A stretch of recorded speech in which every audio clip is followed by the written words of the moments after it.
Hey all, it's Darren, and it's time for Fire and Water Cooking and Travel Podcast. I want to introduce my guest, Mike LaCharite from the International Sous Vide Association. We've had him on before, but we got some new stuff for 2024. All right, I'll be right back with Mike LaCharite. Welcome to the Fire and Water Cooking and Travel Podcast, where we discuss all things food, cooking, and travel related. Join us as we discuss all different types of cooking methods, cooking styles, all different types of food and restaurants. And of course, we'll talk about travel as it relates to foodie travel, like cruises, all different kinds of food tours, and all that. We'll have on special guests to talk about cooking methods and cooking styles, and also travel. Make sure you subscribe, follow us on Facebook, Instagram, and YouTube. Welcome back to Fire and Water Cooking and Travel Podcast, the first one in almost 2 years. I was just talking to Mike. I want to introduce you to Mr. Mike LaCharite. He is one of the main drivers of the International Sous Vide Association.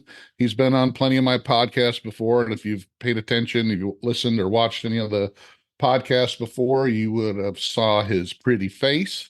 But we got some new things and new updates we're going to talk about. Mike and I are both now doing travel and doing food stuff. So we got a lot to talk about. So Mike, go ahead and introduce yourself and let them know who you are and what you're doing. Yeah, well, thanks for having me back. Always great to sit down with you and have a few minutes to chat. As Darren said, my name is Mike LaCharite. I'm co-founder, CEO of the International Sous Vide Association, and I am also the owner of Together Again Travel and Events. So, sort of like Darren said, really marrying my two passions of food and travel together. And, you put those two things together, some pretty amazing things happen.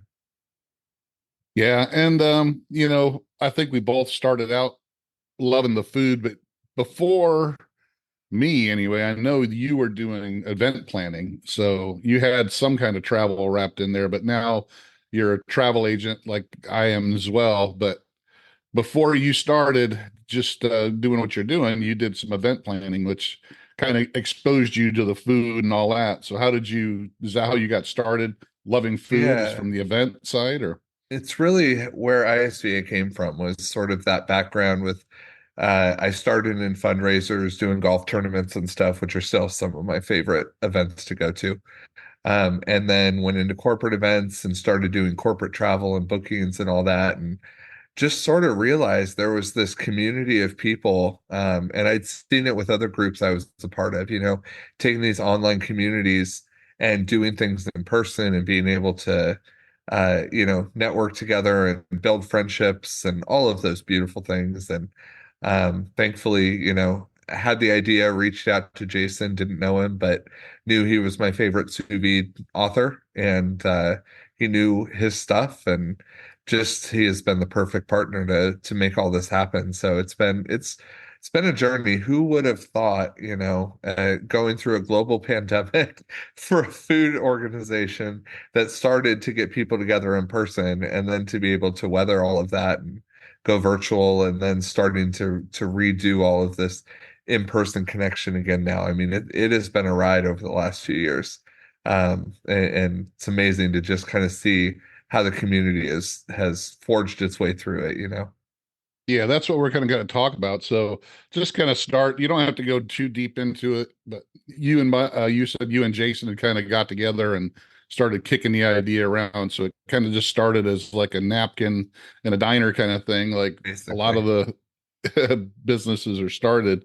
So how did that conversation start? It was really just me reaching out to Jason and like, hey, I know you've been doing sous vide for a long time. Like, I had just gotten a circulator, and I was at a transition point in careers and just started thinking, like, okay, what if I could marry all this together? And had a real passion for sous vide at that point, just because I love to cook and it was making great meals for my family. So I just reached out to him and like, hey, have you heard of an event for sous vide cooks, or is there an association for people that cook sous vide? And he's like, no, I haven't, but we should talk. And we got on a Zoom call just like this to start, and 2 weeks later we had the LLC and started talking to people. And I think it was one of those things that sometimes you just have an idea and you go, sometimes you approach people and they're like, oh, yeah, yeah, good idea. I think as we started talking to some of these really just influential people and to see them, like, as we put together our first advisory committee and to see some of these big names, like, no, this is worth me committing my time to help put this together before we had even done a thing. I mean, it was one of the most inspiring experiences of my life. And I think it was really like we knew we had something, at that point, when you get people who are on Food Network and people who are, you know, big at all the chef shows and all of this stuff that are like, no, I want to put some time into this. It was a really moving experience. I mean, I cried after the first summit. I was on stage saying, goodbye and like, hey, we just did this. Like, holy crap, it was just this amazing moment of like, seeing things come to fruition and all of the people that had to sacrifice to make that happen. And, I'm nobody in this industry. Like I'm just some guy that likes to cook. And, Jason would say the same thing, even though he's not. Like he is not a nobody in this industry. Um, but yeah, it was just a really powerful experience. And I think a lot of that is what carried us through, the ensuing years as the pandemic hit, 9 months later or whatever, and have carried us until today, really. So when you started it, it was just more of a by the seat of our pants. Let's see what happens. Let's kind of Yeah. try to put some things together and see if there's any excitement or we get interest in it. And then it just Yeah. kind of snowballed from there. Yeah, I mean, we maxed out the first conference. Like we couldn't have fit anymore. We were like, hey, we get 20, 30 people together and talk shop for a couple days and eat some delicious food and, learn a few things here and there. And then, speakers like Scott Heimendinger and Meathead and the team at Cuisine Solutions and Crea. I mean, Dave Petranzik, Eric Villegas. I could just keep going with all these titans in the industry that showed up. And yeah, it just blew my mind. Like it took everything, you want to shoot for the stars and you always have your goals and your hopes and dreams and all of that stuff. But I'm also a realist and I'm like, hey, I'm gonna here's where the expectation is going to be. And I want to do a really good job and knock this out of the park. And i- if it works, it works. And if it doesn't, then we'll go to plan B and see what happens. But yeah, it just all came together. It really did. I think we were on a roll because I got on pretty early on as well because we were all in the Yep. Facebook groups and stuff, chatting back and forth. But I think COVID really did take a lot of steam out of it because we were actually rolling pretty good. The first conference went off well. And then it wasn't what 6 or 8 months later when COVID hit. And then the second summit just kind of had to go virtual and then getting back up from there just was kind of low and slow, I guess you would call like sous vide, but You but know, we still had some good, even though we went virtual, we still had some good excitement and some good programs in there as well. yeah, I mean, I'll tell you, our audience has just blown me away. I mean, that even the first virtual conference that we did, that was such a fun weekend. And when we were first talking about, oh God, we're going to have to do this, how long is COVID going to last? Are we going to, actually make this happen? I was just like, well, you know what? We got to try it. We got to see what happens. And our audience has been just phenomenal. I mean, the amount of fun that we have in a weekend and still being able to learn and talk shop even without, tasting stuff, side by side, they're still my favorite weekends of the year. Like it's just and it's grown every year. Like we had more people at the first virtual than we had at the in-person that we sold out, because it opened up the gates. And of course we were inventing the systems and like trying to figure out the technology that was going to work, and then we've gotten better at that, so they've grown every year. Like it's just been a really cool experience. And then we got to do the showcases. Those were so fun. And it's sort of come to the point as we're getting back into things that, hey, the world's back back where it was. And the presenters are so busy. Okay, I can't ask Dave to do 5 videos a year because he's busy running Breville's, stuff. And so I think at this point it's a like, okay, how do we adapt and still keep the virtual stuff going? Because I think there is a place for it. I think it reaches a lot of people that can't necessarily take a weekend off or take, time to come to some of these other things that we're going to talk about.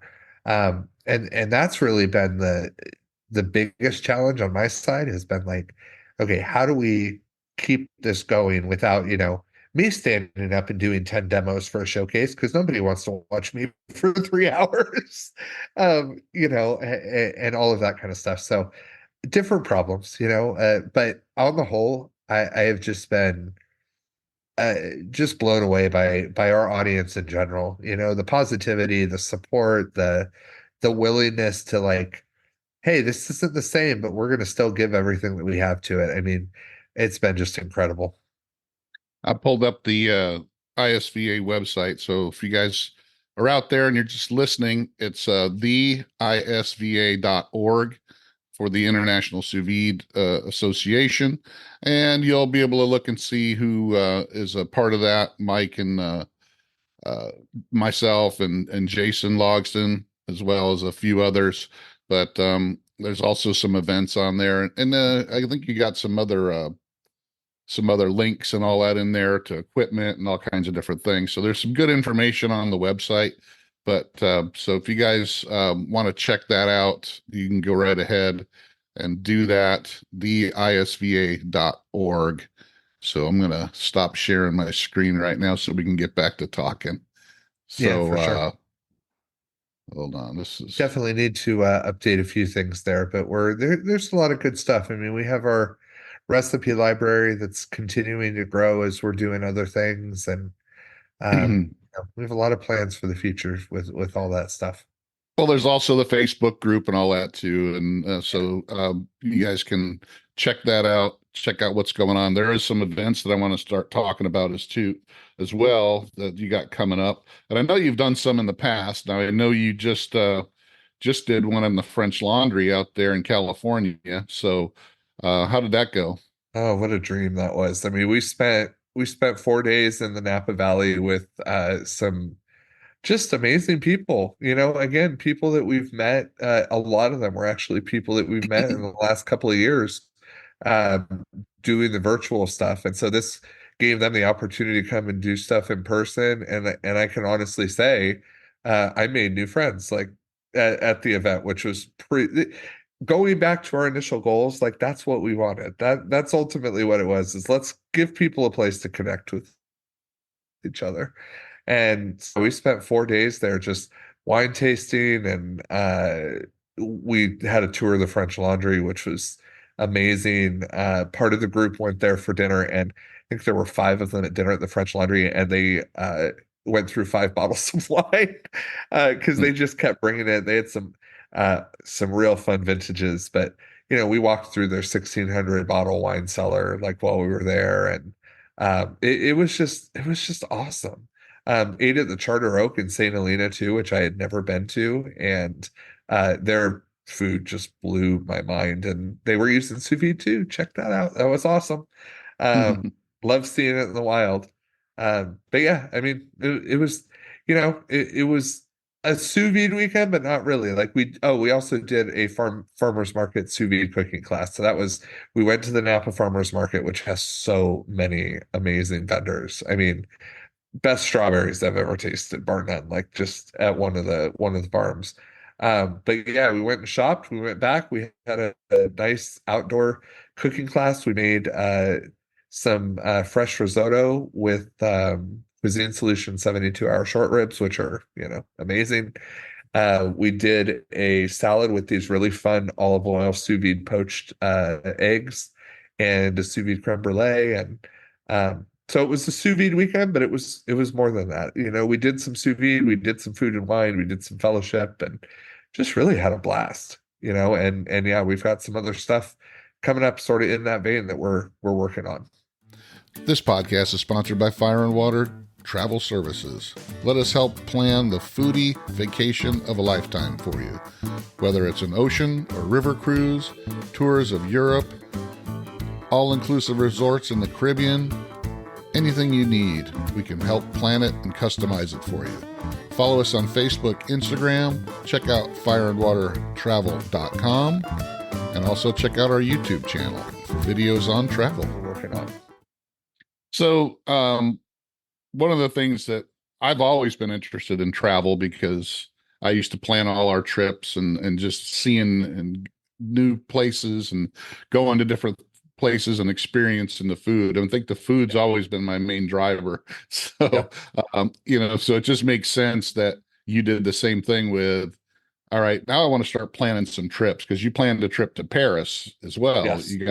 You had one that you kind of So did the first year, yeah. we had the idea, and we were like, hey, let's see how this works. And we ended up canceling it because it just wasn't the right time. And it was still kind of on the tail end of the pandemic, so I don't think people were traveling and stuff. But what was great about it is I still went. I took my wife and my mother-in-law and her friend, and we went and spent 2 weeks over there. And I'm so glad that we did that first, because from being on the ground, I learned a lot about I had never been to Paris before. And so I learned like, okay, we were planning to stay here. No, we need to be here. This is the, I met a lot of people, and it's going to be a better trip this time that we do it because of that experience. But yeah, we're taking people in January, and we're going to spend 4 nights in Lyon. We're actually going to the Bocuse d'Or, which is a life dream of mine, and I think a lot of culinarians, to go and watch, the best chefs in the world compete with each other and see who's crowned. It happens every other year, right? And side note, I'm actually going to the selection in a couple of weeks in New Orleans, so I'm pretty excited about that as a little precursor to it. But yeah, we're doing that. We're doing it just so happens that the Bocuse d'Or falls on International Sous Vide Day this year. Look at that. So we're going to the International Sous Vide Day celebration at Tétouan, which is a Michelin star restaurant run by the president of the French Master Chefs Association. I ate there last year, and the food was phenomenal. I mean, it was one of the best meals I've ever had. So we're going to go to dinner there. We're also going to the International Sous Vide Day celebration there. We're going to have cooking classes. We're going to, I think, 4 Michelin star restaurants with some options for 2 and 3 star as well. And yeah, it's just going to be a foodie adventure between Lyon and Paris. It's going to be amazing. Yeah, I think that's the thing with me as well. I mean, it's not, I know sous vide's a big thing that we kind of both started on, but I was cooking long before that. Just, I got excited about sous vide because I figured out what it could do. Yeah. And it was still kind of new back when we were actually teaching people and showing people. And it's not just, a gimmick. It's not like a Ron Popeil, juicer, things like that. I mean, because everybody just thinks roaster or whatever. And there's still a lot of people out there that don't realize what it is and what it can do. They just think it's a gimmick or a gadget, just another kitchen gadget. But it really isn't. It's just the low temperature cooking, and the way the water bath actually helps the temperature or the heat actually get to the center of the food a lot easier and more stable. It's just amazing. I mean, and once you figure that out, then you kind of go, oh, I can use it for this, I can use it for that. It's kind of why I started using it in combination with barbecue, because they both do very similar things, but if you use them together, you can make some amazing stuff. But 100%. Even with the technology advances and having like the Innova Precision oven now, like that has changed the landscape of leftovers forever. Having your own combi oven, and there's just so many things. That's a whole nother podcast episode. And I still have that. Mine's like 3.5 years old. I actually just cleaned it for the I clean it like every 3 months. So I just did the clean out, and I did the had to go ahead and descaled it and all that stuff, which is a pain in the butt, but the thing still works like a champ. I mean, My I love trick it. for that, I don't know if I shared this with you before, you get a piece of plastic tubing Yeah, and you run did tubing yeah, and it because it makes really you could overflow that water every yeah, time. makes the descale process so much better. But just yeah, the different cooking methods to me has always been and different foods. That's why I love traveling, and that's why Yeah. the other thing you got coming up, we could talk about that a little bit, is the sous vide cruise you got with Virgin Yes. Voyages coming up. Yeah, So that's going to be awesome. You know, I've always felt that food is the best way to experience another culture, right? And that's I think, and you're saying the same thing. This is why I enjoy food when I travel so much, you know, because you're really experiencing culture through the eyes of the people who live there. And I've also realized that when you sit around a table with people eating, like you can't talk about politics, you can't talk about war, you can't talk about all this crap that divides the world. You're just sitting there enjoying a meal, enjoying people's company, and it's just an amazing thing. No matter where you go and who you're with, it brings people together. So, you know, going into the sous vide cruise, the idea again was, well, let's go have a foodie experience. Let's go. So, you know, the great thing about a cruise, especially down in the Caribbean, is you can get multiple cultures in one trip. Like we're going to be going to Mexico to Cozumel. We're also going to be going to the beach club at Bimini, which is their private island, but they have excursions there in the Bahamas as well. So, you know, and one thing we learned through this process, talk about, you know, uh, sometimes you just got to go in and figure it out, right? You are not allowed to cook sous vide on a cruise ship. And I learned this from Gerard and AJ. As soon as I said, we're going to do this, they called me and they're like, hey, you know, you can't sous vide on a cruise ship, right? And I was like, what? Wait, that doesn't make sense. Well, I don't know the all the ins and outs, but it's something about the way the health agencies work and international waters, and there's not really an agency overarching the international waters. And so there's not protocol and there's not food safety standards and all of that kind of stuff for sous vide cooking. And then Gerard also brought up a great point that, you know, on a cruise ship, you're having so much turnaround of the staff, right? You'll get people that are on there for 6 months and then they're off for 3 or 6 months. And trying to keep everybody trained on this method that you have to understand how the food safety works, and it's different than cooking in an oven in that, right? So there's a lot of reasons you can't do it. Thankfully, we kind of shopped it around and found the people that would be willing to work through it with us. And Virgin Voyages has been incredible. They're an adults only cruise line, which I think is going to be really fun. I also think they have the best food at sea. They have 20 plus restaurants on every ship. They have Michelin star food. They have the test kitchen, which is all molecular gastronomy, and you basically pick an ingredient and they create dishes all around that for you. So really unique experience.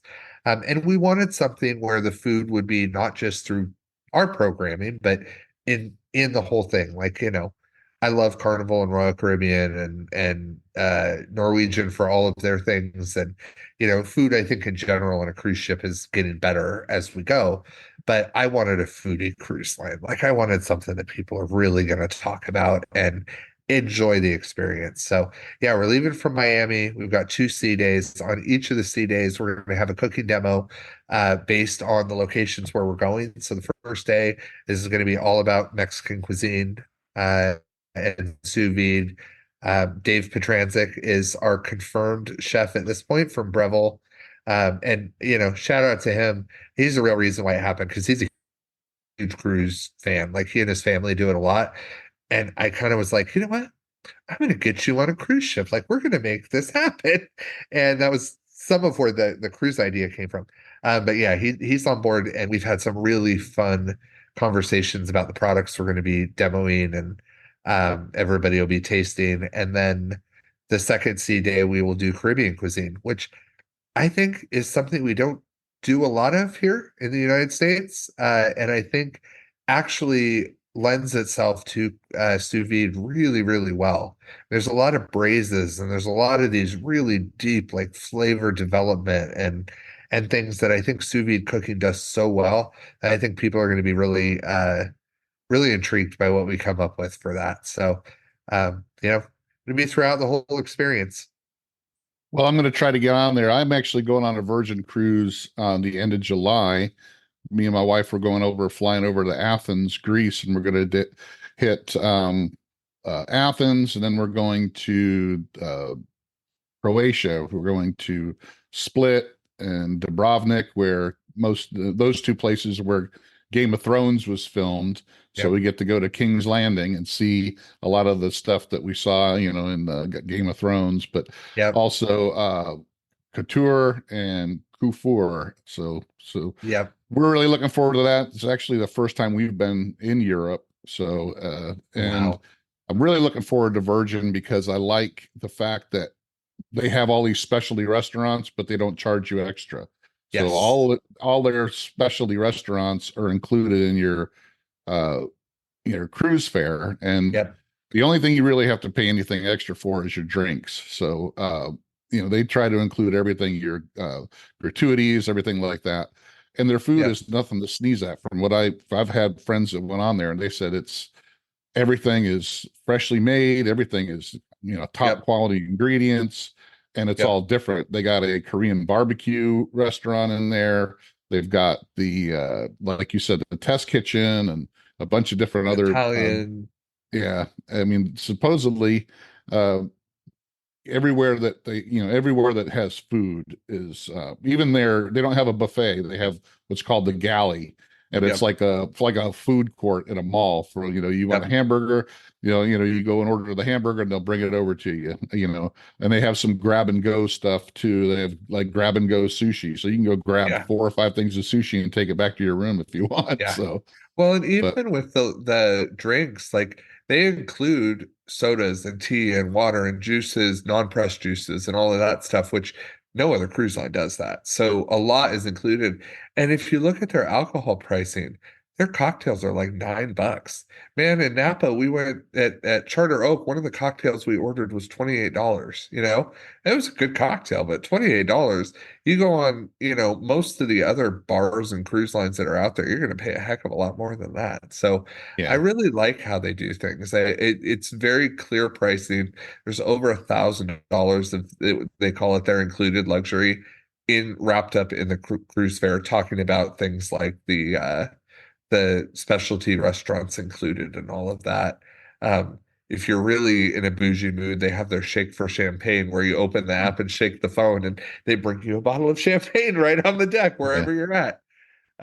So it's going to be an awesome experience. And it's 5 nights. The pricing right now for is really, really good. And it's almost to the point I'm not even offering an insider room because if somebody wants it, sure, no problem. But it's like $100 more for an ocean view. right, And yeah, some of the ocean view rates are even more than the veranda rates. So, yeah, it's the pricing is really, really good for what you get on their line, and it's going to be just an awesome experience. And then I think we're going to come back into Miami and do a food tour on disembarking day because it's Miami, and why not? yeah. There's so much good stuff down there. Oh yeah, there's a ton of good stuff down there. Well, I don't want to go too much more into Virgin because I'm going to have one of their representatives on the podcast in a couple weeks as well to go into it. But yeah, they are quite unique, and they are adult only, so that's another good Yeah. thing. You don't have to worry. You're not paying for the water slides and the roller coasters and all the stuff that you're not interested in. You're strictly going there to enjoy what most adults like to enjoy. Hey, it's So Darren. I want to make sure you check out Fire and Water Cooking Edible Creations, Seasonings, and Sauces. The black garlic we use is the highest quality domestic black garlic you can find, from the black garlic and herb compound butter to the blueberry and black garlic to our all-purpose black garlic and our black garlic and coffee seasoning. All are amazing, made with the highest quality ingredients. You can find them on Amazon, Walmart.com, and on fireandwatercooking.com. Check them out, guys. Enjoy. yeah. So, with all those events you got coming up, do you think the ISVA is going to continue to grow and change and morph into more of those type events? Yeah, it's absolutely. I mean, for sure. I think, it's interesting. We were talking earlier about kind of goals and, the goals that we set when we first started and, oh, have we gotten there? Well, yes. I mean, we have by far surpassed our initial goals with the association, but a lot of them have changed. A lot of them had to change because COVID happened, and it's sort of it's just a constant evolution, and I think the more Jason and I talk about it, like, the community is so important. And that's what we've learned from all the events that we do, and I want to continue providing ways for people to meet up and get together. And whether that's virtually at an online conference, I think that's just a part of our landscape now, that there will be a virtual conference, there will be virtual events.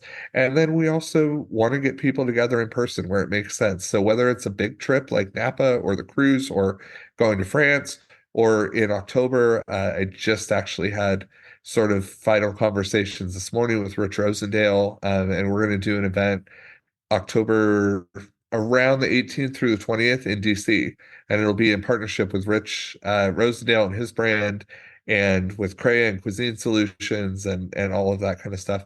So whether it's that or going to the Chef's Garden, that was an amazing experience we had in Ohio. Like, I'm committed to providing opportunities for people to get together and experience food and culture and fellowship and all of these things that I think our world really needs. I think it's just a really great way to make the world a better place, and bring people a little bit of joy. So I think we will definitely continue to grow. We'll continue to adapt. We'll continue to offer new things. I haven't announced this yet, but just I'll tease it.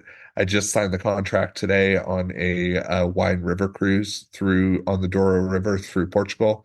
That's going to happen in the spring of 2026. So, we want to meet people where they're at. We want to offer unique experiences for people. And like you said, food and travel goes so well together. There's no reason not to bridge those two worlds, for people. Yeah. Well, and you don't even have to go out of the country for food and travel. I mean, you can Nope. go from Florida to Louisiana to Texas, all the different regions, all their food is totally different. Even Oh, we barbecue is got just, lots of local yeah. plans. We I need to do a mean, a barbecue trip together. but I mean, you can go to Texas barbecue is different than Uh-huh. South Carolina and North Carolina and East Carolina and Texas and Kansas City and Tennessee. It's all Georgia, but it's so cool though, how food, and I'm one of those people that I don't just say you have to have something this way, you can only cook this way, or you can only, it has to be this way, Yep. even if it's a traditional recipe, like Yep. with chili, the big chili argument. No beans. Dude, you can do so much. It's a stew, no matter how you look at it, and you can do so How many you different want it. things with it. Yeah, Right. but I mean, I'll tell you, the two of the best barbecue experiences I've ever had, and you might not have me on the podcast anymore after saying this, but the best ribs I think I ever had were in Buffalo, New York. And yeah, you can't come on anymore. the best burnt ends I had were in Hartford, Connecticut. I mean, just saying. And when my wife was interviewing for med school, like, we did North Carolina, we did Texas, we did, and Yeah, there's great barbecue in all of those places. But it's just funny, like, you can find so much in this country of just people kind of taking their brand and sprouting wings and trying new things, bringing it to new locations. And yeah, it was shocking, yeah. how good it Well, was. and I'm one that I can eat Texas barbecue, Kansas City barbecue, Memphis Yep, barbecue, and all of it's good to me. I yep, mean, even when I grew up in upstate New York, I wouldn't call it barbecue, but yep, they would. It was Cornell chicken, which was yep, cooked on the grill. But that's what we had. We didn't have pulled pork and all that up there, and yep, it's whatever your region has, it's great. And then you go yep, somewhere else, it's great too. yep, It's experimenting and trying new things is yep, uh, one of the biggest pleasures in life to me. yeah, Because that's what I really love to do. So let's go back into sous vide a little bit before we have to wrap it up. Over yep, the last few years, it kind of exploded on the scene, and some of the companies came out with circulators and everybody was like, what's this? And yep, nowadays you got all kind of different devices out there and new companies that make, sous vide circulators up to $1,000 to ones yep, that don't even use water, not talking about, I'm Yeah. talking about the one that just did convection, not even with a Yep. convection fan, but all kinds Yep. of different things. And some of them don't make sense. Some of them are just Yep. trying to throw things together. They don't use science. They don't really understand the Yeah. concept. But do Yeah. you They're think just it's trying going to to jump on the continue to bandwagon. grow like that with all these different people getting their fingers into it that maybe don't really quite understand what it is and what it Yeah. can be? Or I do. I think one of the things we were kind of talking about preparing for this is some of there's like this, it can feel like the newness of sous vide has worn off a little bit sometimes if you're in the Facebook groups. And I think some of it is we got so used to constantly being in it, like with the pandemic and all of this. Like everybody was home. Nobody had anything else to do. We were all on Facebook, keyboard warriors, this and that, and some of that, which probably to the good of the community, some of that has calmed down a bit and it's quieted down, but there's constant innovation. I mean, just, a few years ago when Breville put out the Hydro Pro, like that was revolutionary in the way that it's put together and how easy it is to take care of it and clean, and having the app built in, and Innova coming out with the Innova Precision Oven. There's going to be changes and improvement in that.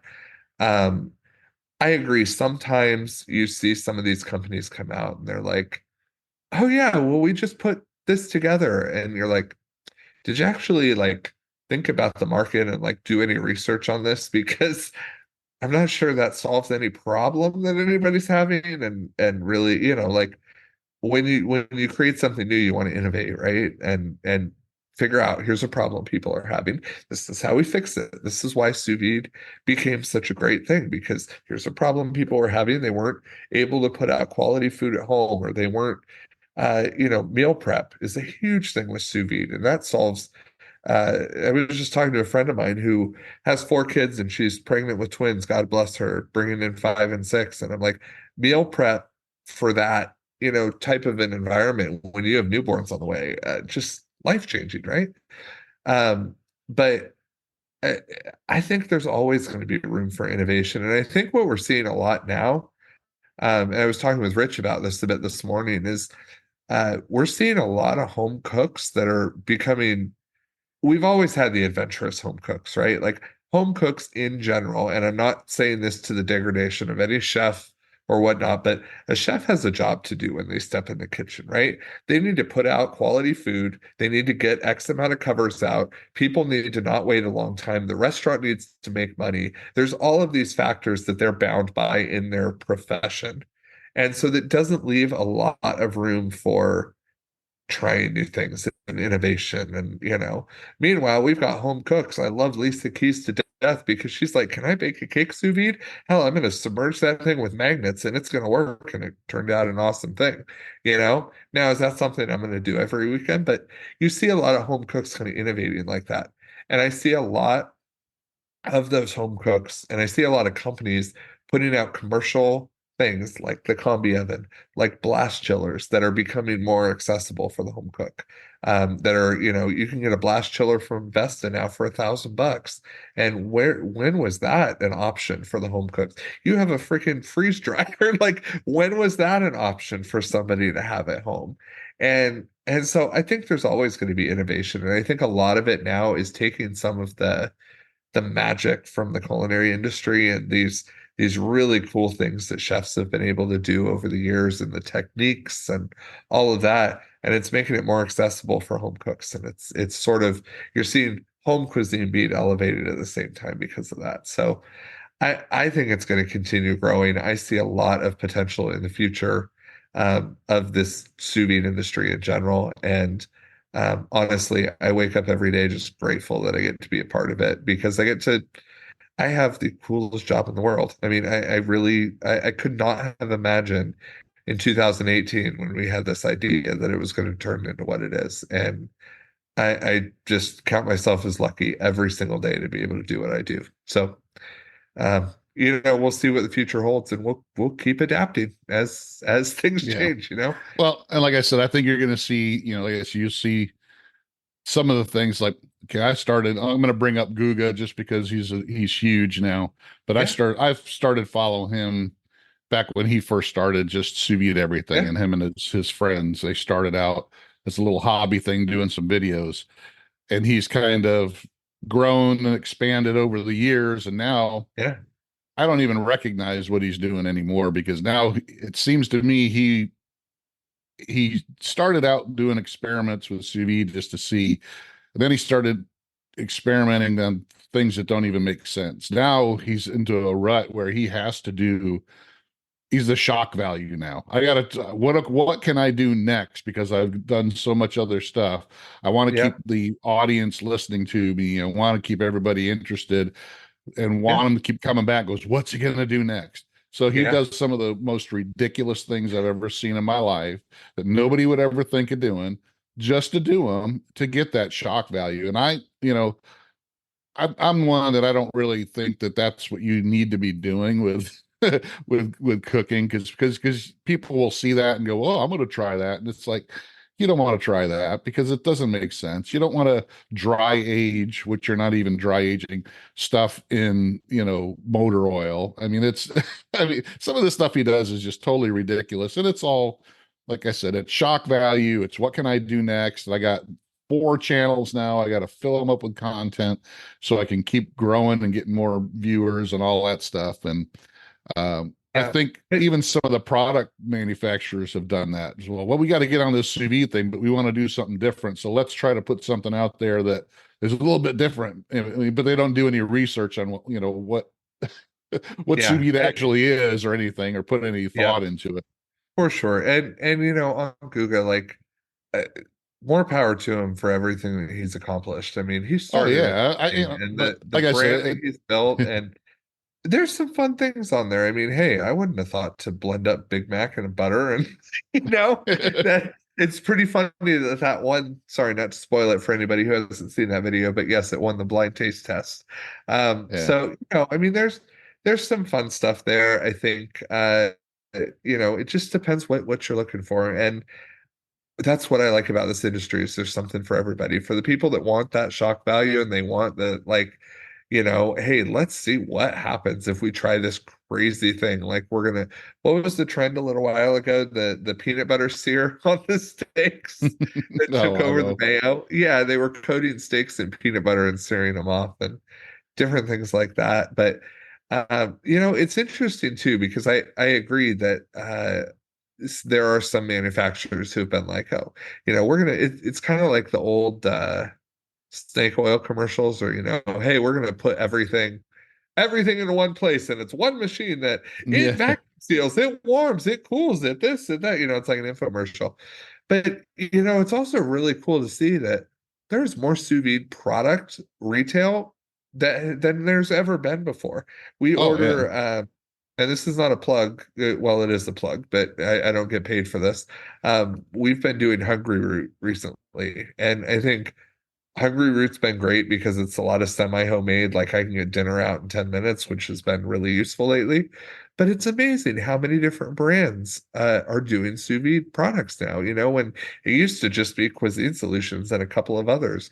Just at the National Restaurant Show last week in Chicago, and booth after booth of different, go search your Vaughn's app or whatever is local in your area. You're going to find sous vide meats that are there for the taking, which I think is really cool. Like it makes it, even if you can't cook, it's out there. So yeah, I mean, there are always going to be the ones that do crazy things, and there's always going to be a market for that. There are going to be the people that want that content. That's great. That there's a provision for them. Um, but it's really fun to just kind of watch the innovation too at the same time. Like there's innovation for the sake of innovation, but then there's innovation that like is actually Works. Yeah. making people's lives better. And Right. I think it's really fun to see that happen. Yeah, definitely. All right. So we talked a little bit about travel, talked about the ISVA. What else you got coming up that you want to talk about? The big thing for us, other than the trips, of course, which we would love to see all on, you can find all the information on our website at theisva.org.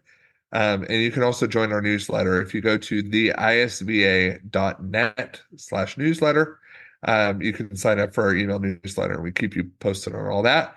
But we do have the virtual summit coming up. It's the first weekend of September. Again, we will have 2 days, general content for everybody, and then we will have on Monday a pro day for chefs, talking about some really interesting things that are going to happen, that are sort of the next era of sous vide. I can't give away too much, but even at our October event that we're doing in DC, one of the demos is going to be on something that a lot of people haven't really thought about yet, or haven't, especially on the home cook side, haven't delved into. So there's a lot of interesting things happening. People are constantly trying to innovate, and you know, what's next for sous vide, like we've been talking about. And I think we're going to be able to introduce people to some of that in the fall. So come out to the virtual summit, come see us in DC with Rich Rosendale and the CREA team. And